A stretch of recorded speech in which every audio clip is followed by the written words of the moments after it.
저는 가능성이 높다고 보는데요. 그러니까 근본적으로 미디어가 갖고 있는 속성이고 특히 인터뷰 잡지는 더욱더 그 속성을 갖고 있는데 런어웨이 일종의 무대죠.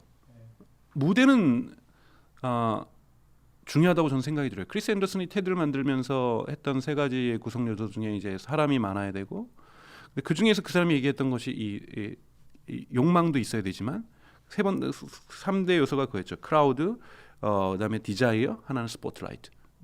그러니까 이 세 가지가 있어서 테드라는 것이 작동했고 앞으로 이러한 관련 미디어는 계속해서 성장할 수 있다라고 얘기를 했는데 저는 완전히 동의합니다. 이것을 보려고 하는 사람들이 존재해야 되는 거고 여기에 스포트라이트가 있어야 됩니다. 스포트라이트가 일종의 런어웨이 기능을 하는 거고 이것이 예를 들자면은 아이브 같은 기능들이 스포트라이트를 해줘야 되는 거고 그리고 이 스포트라이트를 받고자 하는 디자이어 그것이 저는 결합될 때 가능해질 거라고 봅니다. 그리고 충분한 욕망을 갖고 있는 사람들이 존재해야 된다는 거고요. 크리스 앤더슨이 얘기하는 것처럼 처음부터 클라우드가 있든지 클라우드를 모아야 되는데 사람을 모아야 되는데 군중을 모아야 되는데 지금 여기다가 이 인터뷰 아이브는 이 인터뷰 전문지는 어디다가 런어웨이를 설치할 거냐라는 거죠.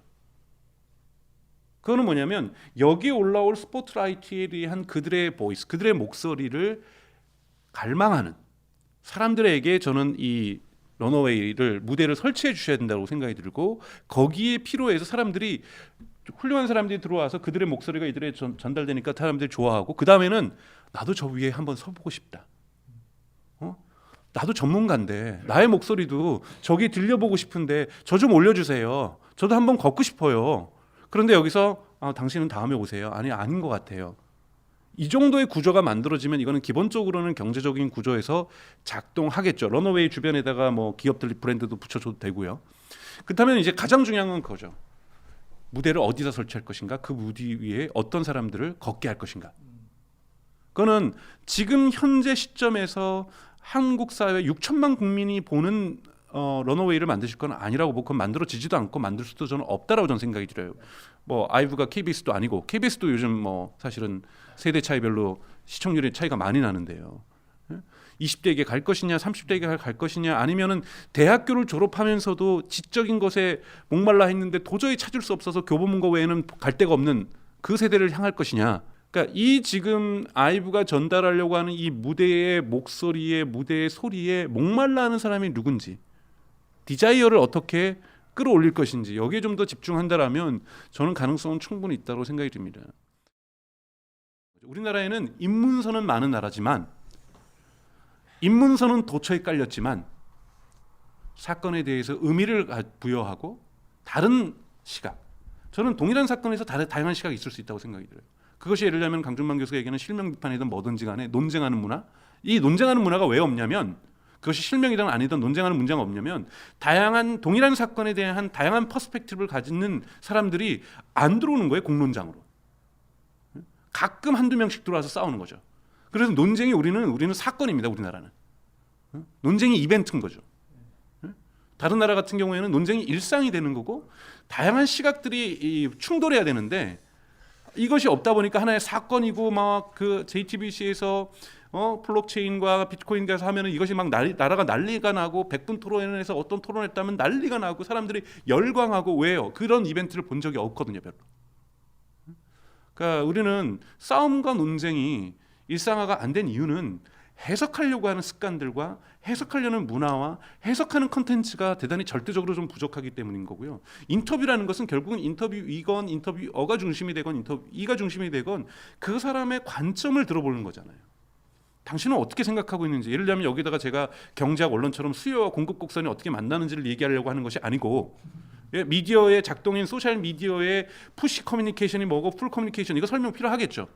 어떤 커뮤니케이션의 기본 종류를 갖다가 개론적으로 설명하는 것이 아니라 이 현상에 대해서 당신은 어떻게 생각하느냐 이 갈등에 대해서 어떻게 생각하느냐를 묻는 거고 인터뷰라는 것은 그러면서 저는 많은 이야기들이 나올 수 있는 것이고 그렇기 때문에 저는 인터뷰 미디어의 매력은 정말 아까 말했던 어떤 사람에게 꽃길을 열어줘 가지고 이런 사람도 살고 있어가 아니라 해석을 보여주는 거예요. 그 사람은 어떻게 삶을 해석했기에 그런 다른 길을 걸었는지 그 사람은 어떻게 다른 해석을 했기에 왜 창업을 했는지 그 사람은 왜 다른 생각을 했기에 그렇게 싸우고 계신지 이런 얘기들을 좀 들어보는 것이 인터뷰란다면은 그걸 통한 해석의 연습을 하는 거고 하나의 뭐 영양분을 지적 영양분과 직접 자극을 받을 수 있는 거라면 저는 인터뷰 미디어의 매력과 가치는 그리고 그것이 경제적 가치 또한 만들어질 수 있을 거라고 보고 있습니다. 슬로우 뉴스도 그랬죠. 슬로우 뉴스 저희가 처음 만들 때 제가 인터넷 주인 찾기라는 컨퍼런스를 4회를 했어요. 제가 그거는 독일에서 봤던 레퍼블리카라는 새로운 공화국에 대한 어떠한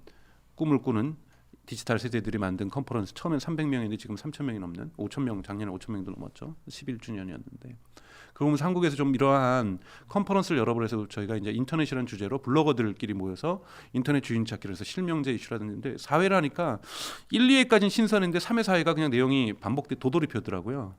아, 우리는 발표할 사람이 이렇게 없구나. 그래서 제가 그 당시 이제 구글하고 네이버하고 카카오 정신 다음에다가 후원을 해가지고 또 뭐 사랑한다 인터넷 뭐 해가지고 페스티벌도 한번 열었어요. 그때도 발표가 그냥 똑같더라고요. 우리 이러지 말고 우리 공부하고 그 공부를 갖다가 미디어로 만들자. 그래서 만들었던 게 슬로우 뉴스거든요. 슬로우 뉴스 잘 되다 보니까 사람들이 뭐 사실은 그 나는 시간 강사다 그 슬로우 뉴스에 처음 글 쓰기 시작하셨거든요. 그분도. 근데 글 좋으니까 출판사에서 데려가고.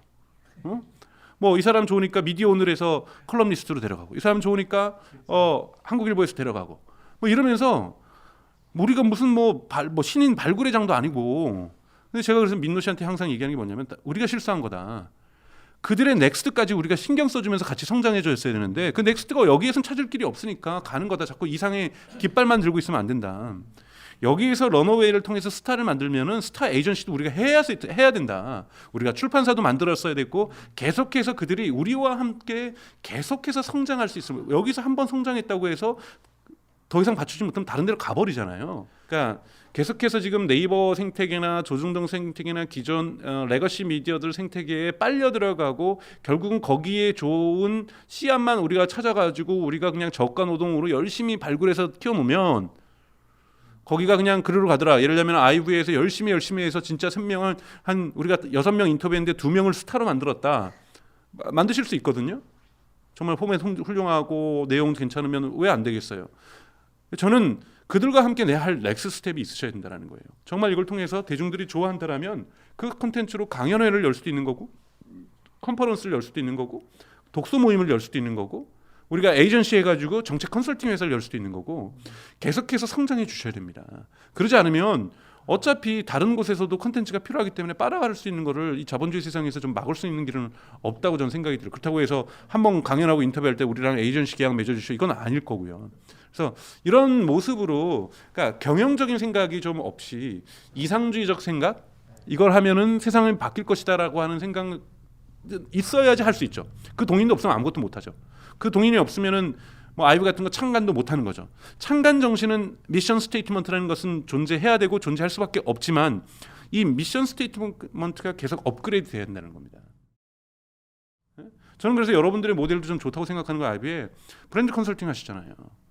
브랜드 컨설팅이 과거의 어떤 맥락으로 하는 전통적인 영역도 있겠죠. CI라든지 이런 것도 있겠지만 미디어 내러티브는 어떻게 바뀌어야만 하는지 CEO가 유튜브에 나온다면 어떻게 바뀌어야만 하는지 어떻게 어떠한 박자로 얘기해야 되는지 어떻게 스마트해져야 되는지 이것이 왜 중요한지 왜 사람들이 이것에 신경 써야 되는지 이러한 내러티브 구조와 이것의 타이포그래피는 어떻게 바뀌어야 되는지 이것이 색상으로는 어떻게 전달돼야 되는지 이것이 음성의 톤으로는 어떻게 전달돼야 되는지 이걸 끊임없이 생산해 줘야 된다고 생각하고 그렇기 때문에 저는 아이브가 대단히 중요하다고 저는 생각이 드는 것이 아이브에 나오는 나머지 영상이 새로운 내러티브로 한국 사회에서 평가받고 새로운 그래머 이것이 지금의 커뮤니케이션하기 위한 새로운 문법이다 라는 것들이 고급스러운 문법은 이렇게 가는 것이다 라는 것이 여러분들의 콘텐츠에서 드러나야 저는 그렇게 나올 거라고 봐요. 기업에서 우리도 비슷하게 좀 찍어주세요 인터뷰를.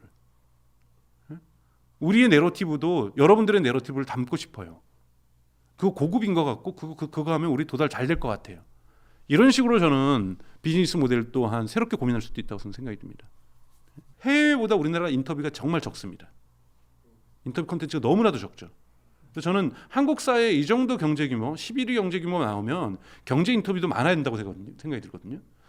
그리고 온 국민이 정치 구단인데 정치 인터뷰도 많아야 된다고 저는 생각이 들고요. 그래서 충분히 한국 사회가 할 수 있는 잘할 수 있는 부분들 전 있다고 봐요.